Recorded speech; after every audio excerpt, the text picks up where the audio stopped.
away from Biffle down toward turn number 1. Biffle looks low, way low, down to the apron, looking for the lead. Off turn 2, Biffle draws even and flutters. Oh, he can't. Oh boy! The transition to the apron got Greg Biffle. Yes, sir. He had a run going, but he couldn't hold it. Watch that white line. That's the transition from the banking to the apron. You can see it starts wassing with him, and he did a whale of a job just to stay off of Denny Hamlin and hang on to the car. Got down on that flat, and she unloaded a little bit on him. Wow. Yeah, that's sideways at about 170 miles per hour. Look at that thing. She's moving. Look at his hands in there. Come on, baby. Come on. Get a bite. Hold on to something.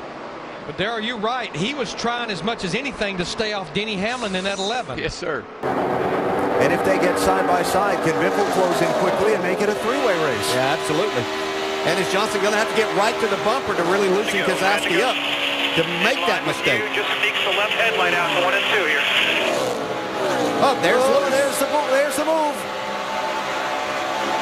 He's not going to give it up easily, though. I don't think he can do anything about it now. 2 leader, 48. All right, baby, let's air that thing out. Don't look back. So what Jimmy is talking about, and the conversation from the spotter on the roof, Earl Barban, as we see the look at it. Well, you're not supposed to blend until you get off turn 2, and I believe that's about where he was. I'm sure it was close. Whoa, hang on. Loose.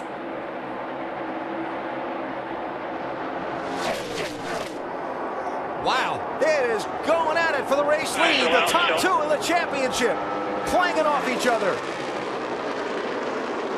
Nobody giving ground.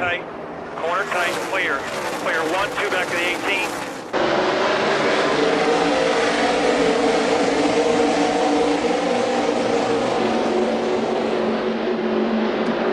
Kurt Busch 3 wide for the lead. What a move that was. Trick for a moment, looked like it was going to go 3 wide there. Got side by side between, and now let's go 3 wide. And boy, Kyle Busch gets a great run in the 54, and he's going to pick up 2 spots maybe. Yeah, really used the draft well there. These cars up over 180 miles per hour at this racetrack. See, Kyle Busch put that to good use in his talent.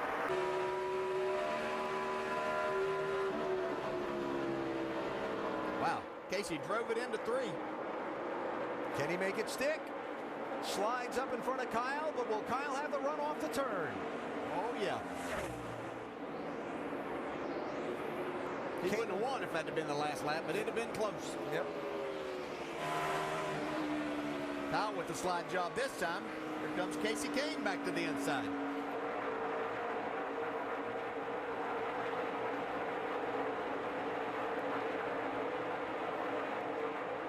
Good stuff. Whoa, hang on to that 5. Yeah, you can see Casey having to chase the car around quite a bit. He's able to stay up beside the 18, though.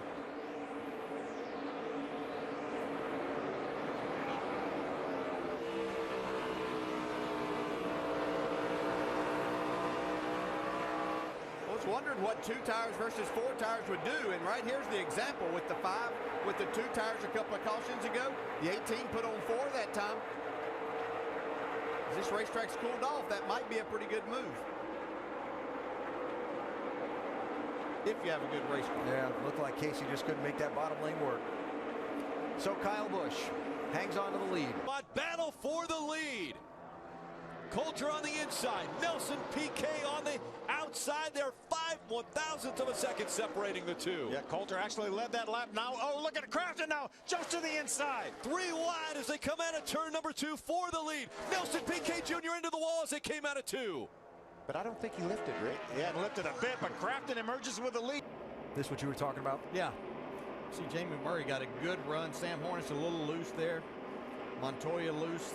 Eric Almirola was kind of getting the worst of all of that. Ooh, what was that?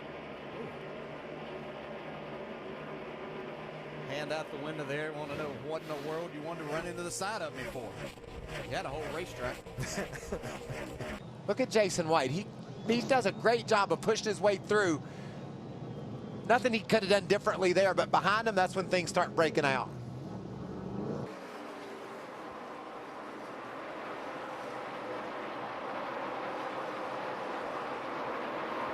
Well, you can just see Carl Edwards sawing the wheel coming off the corner. Yeah, off the corner, even when he got on the flat of the straightaway, still having to make an adjustment.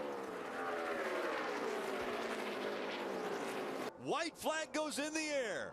One more time around Las Vegas Motor Speedway. Crafton has a 2-truck length advantage over Nelson Piquet Jr. But now going into turn 1. Piquet Jr. charges down to the bottom of the racetrack, tries to slide in front of the 80, makes the pass as they come out of turn number 2. Landon Castle in the 83. Casey Mears in the 13. Hello. Yeah, that was even close. You can see Truex was struggling with his car. It was the exchange of pit stops that traded the lead. Actually, the exit of the pit lane that traded the lead.